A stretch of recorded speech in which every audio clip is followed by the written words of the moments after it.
Otra vez a la alcaldía de Medellín, Federico Gutiérrez, hijo de madre. Hagamos como que esto no lo hemos visto, ¿vale? Gracias, presidente.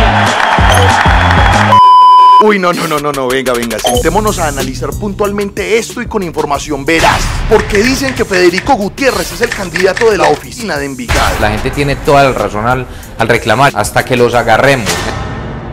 La fiscalía tiene expedientes en donde Gustavo Alberto Villegas Restrepo, quien fue secretario de seguridad de Federico Gutiérrez en su alcaldía de Medellín, es señalado de sostener pactos con la poderosa, peligrosa y una de las más antiguas bandas criminales de la ciudad, llamada La Terraza, a la que incluso se le adjudica la ejecución del magnicidio de Jaime Garzón, y que hace parte del grupo criminal más grande llamado La Oficina. Ambos grupos ilegales en algún momento al servicio de Pablo Escobar. Sabemos que en el 2018 Gustavo Villegas fue condenado por los delitos de omisión de denuncia y abuso de función pública. Sin embargo, tal y como nos lo muestra la investigación del medio alternativo Revista Raya, que hizo públicos aparte de estos expedientes que la fiscalía bien calladita tenía en su poder, los delitos por los que fue condenado este señor no obedecen precisamente a la esencia del entramado de criminalidad en el que él se estaba moviendo. Si miramos de cerca fragmentos del informe que la fiscalía realizó en el 2019 y que, como ya dije, publicó recientemente la Revista Raya, en ello se puede leer cómo en el informe se afirma que Villegas no combatió la citada estructura. Por el contrario, le informaba a Julio Perdomo o JP los operativos programados en zona de injerencia de la oficina. Asimismo, el secretario de seguridad hizo las veces de vocero para que varios integrantes de La Terraza se entregaran a las autoridades. Uy, no, parce, no, venga, entendamos la dimensión de lo que estamos extrayendo literalmente del informe de la fiscalía. Desde la alcaldía de Federico Gutiérrez, en cabeza de su secretario de seguridad, se le informaba a Julio Perdomo, que llegó a ser vocero de la oficina, donde se iban a hacer operativos en su contra, seguramente para que se prepararan, o huyeran, o se armaran, o tomaran quién sabe qué tipo de defensa. Como quien dice, vamos a hacerles un operativo, pero primero llamémoslos y digámosles que les vamos a hacer un operativo. Y las cosas empeoran. El informe dice que Villegas hizo las veces de vocero para que varios integrantes de La Terraza se entregaran a las autoridades. Pero en las declaraciones, Villegas por allá en noviembre del 2016 decía al periódico El Colombiano que esos delincuentes se estaban entregando a las autoridades porque no soportaban la persecución ni vivir escondidos. Y añade algo que puede ser clave para lo que vamos a expresar a continuación, y pongamos atención. Lógicamente, una persona cuando se entrega tiene acceso a mayores beneficios que alguien que es capturado, dijo. Vaya, acuérdese de esas declaracioncitas. Algunas de esas personas que se entregaron en ese momento eran Elkin Fernando Arroyave alias El Vikingo, Jairo Alonso Gallego alias Gallego o Jerónimo, Víctor Alonso Pérez alias Víctor, John Freddy Galvis Buitrago alias Chompiras, Juan Carlos Bedoya Duque alias El Cabe, Carlos Alberto Mazo Cortés alias Caliche, Alexander de Jesús Molina Londoño alias Buche. Y adivine qué, en efecto parece que Villegas les cumplió, porque con las consultas que realizamos en Cofradía para el Cambio en el registro judicial de estas personas, a día de hoy casi todos están libres. Y eso que decimos casi todos porque simplemente el registro de algunos no se encuentra, y algunos de ellos, según nos cuentan algunas fuentes de las que no vamos a revelar su identidad, están andando con buen billete en los bolsillos.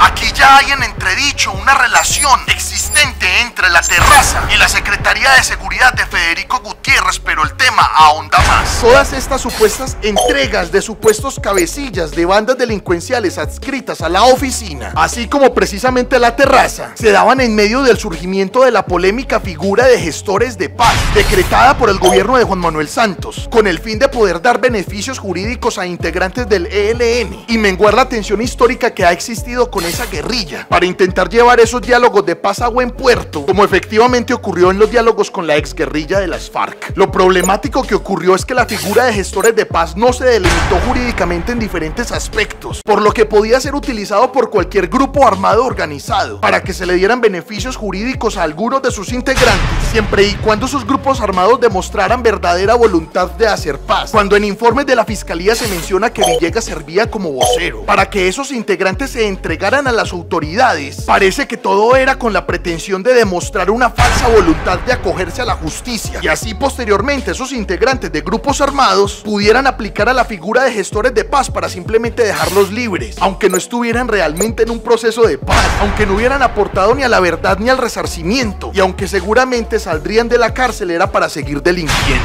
Es decir, el pacto se supone algo como: entréguese para que parezca que los estamos presionando, luego los soltamos cuando paguen un poquito de cana, que eso nadie se da cuenta. Necesitamos es embellecer las cifras. Y aquí es donde juegan un papel importante las declaraciones que mencionaba ahorita. En la sentencia en contra de Gustavo Villegas el 9 de marzo del 2018, según la revista Raya, se estableció que este señor buscaba otorgar el estatus de gestores de paz a jefes de la terraza y de la oficina de Envigado a través de un presunto proyecto de sometimiento a la justicia que nunca tuvo marco legal ni oficial desde el gobierno. ¿A qué se suponía que estaban jugando entonces la alcaldía de Federico Gutiérrez con las bandas en Medellín? ¿Cómo explicar la cantidad de muertos que estaba dejando su supuesta guerra con ellas? Si al mismo tiempo con la propia Secretaría de Seguridad tenían relaciones directas y estaban cocinando pactos de impunidad a cambio de favores, sobre todo mediáticos, en beneficio de la alcaldía para aparentar golpes contra la estructura criminal. Lastimosamente este entramado de crimen institucional no para.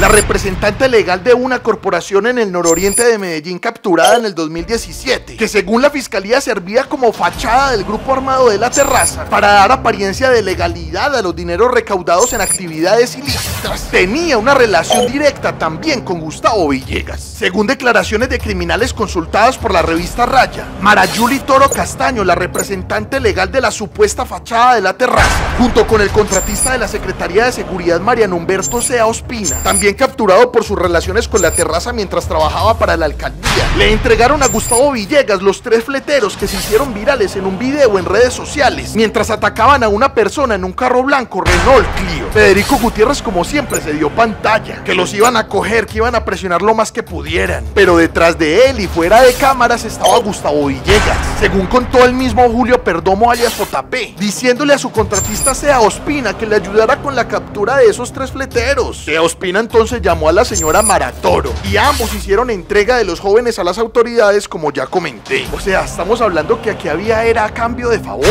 Como hubo un video viral de un caso de delincuencia común, le pidieron el favor a la terraza que lo entregaran y la terraza simplemente los entregó, beneficiando mediáticamente a la alcaldía para que salieran a echarse champú y a limpiarse la cara, diciendo que estaban atacando a esa banda delincuencial cuando lo que tenían supuestamente era un pacto en donde cada uno se estaba dando pasitos, se estaban dando abracitos y estaban llegando a resultados como este que estamos mencionando aquí. Esta versión la corroboraría Edwin Onassis Tapia Buriticá, ex integrante de la terraza y el bloque Cacique Nutibara. Gustavo Villegas quedó eternamente agradecido con ese favor grande que les hizo la terraza a él y a Federico Gutiérrez por facilitarles un golpe mediático, aparentando que en realidad había sido una persecución de las autoridades y un golpe fuerte en contra de la banda. Mientras tanto, ese mismo Fico salía en redes sociales al lado de Villegas a decir esto: la única opción es agarrar a estos 3 cobardes atracadores. Estamos en el comando de la Metropolitana con mi general Gómez, con Gustavo Villegas, secretario de Seguridad, y hasta la hora que sea,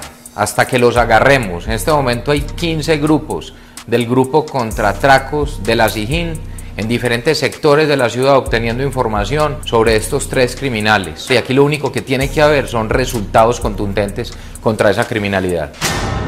Pero espere un momentico, por favor, porque aquí hay que decir una cosa mucho más importante. Nosotros tenemos que darnos cuenta de que este engranaje es mucho más estructural de lo que podemos llegar a suponer.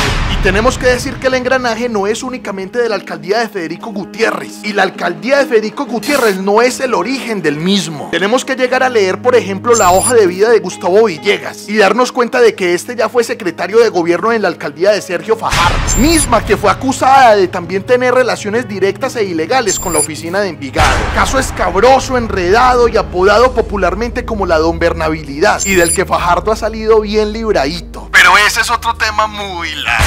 Este Gustavo Villegas, que cumplió papeles prácticamente con las mismas funciones pero en diferentes secretarías en la alcaldía de Fico y de Fajardo, dado que antes no existía aún la Secretaría de Seguridad, que fue la que dirigió con Fico, también fue alcalde encargado de Medellín en al menos 7 ocasiones, designado por ese mismo Sergio Fajardo. Los debates políticos hoy en Medellín tenemos que dárnoslos alrededor de si en realidad, después de todos estos entramados de criminalidad que yo estoy mencionando aquí, solo partiendo del caso del condenado Gustavo Villegas, conducen a la gente a concluir que Federico Gutiérrez es el candidato de la oficina y sus bandas criminales.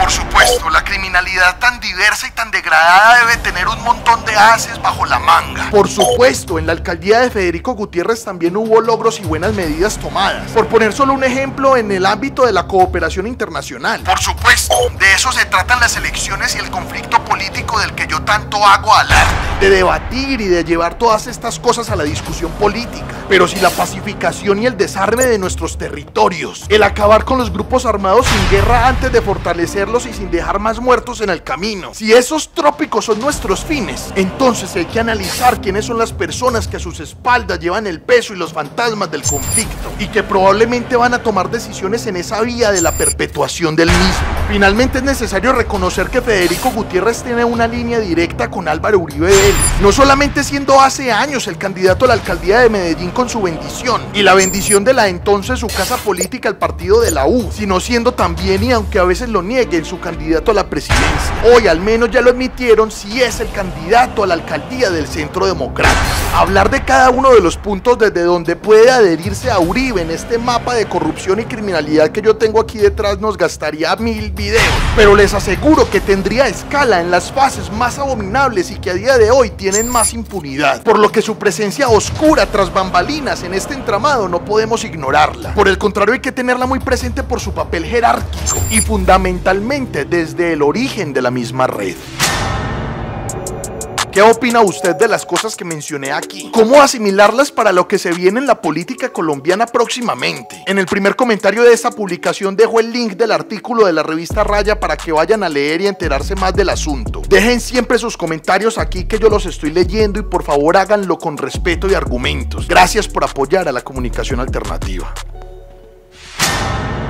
Bueno, si usted sigue viendo este video es porque definitivamente el tema le importa. Por eso le voy a hacer entonces una invitación personal. Yo soy Hernán Muriel, director y fundador del medio alternativo de comunicación Cofradía para el Cambio. Hombre, pues aunque nosotros no creamos, hoy estamos jugando un papel importante. Me refiero a todos a los que nos gusta la comunicación, las redes sociales, el mundo digital, etc. En la disputa ideológica colombiana. Anímese a hacer un video usted también, a contradecir este video que acabo de ver si quiere, a pelear con argumentos en eso en lo que usted cree. Infórmese bien, consulte otras fuentes, cite a algún autor, escuche e intente aprender de puntos de vista diferentes al suyo. Pero venga, cree contenido y compártalo. Etiquétenos en las historias de plataformas como Instagram si quiere, pues, para nosotros compartirlo. Todo eso con el fin de que contribuyamos a democratizar el panorama comunicacional de este país. Aportemos un granito de arena. Expresemos y expongamos nuestras perspectivas de país con argumentos, con respeto y, ojo, sobre todo con información verificada y real. No sabemos hasta dónde puede escalar lo que pensamos. Ojalá, por supuesto, detrás de ese pensamiento, y por eso es que hago el llamado, esté verdaderamente la intención de mejorar los contextos sociopolíticos de Colombia. Gracias por escuchar el mensaje y recuerde seguirnos en nuestras redes sociales.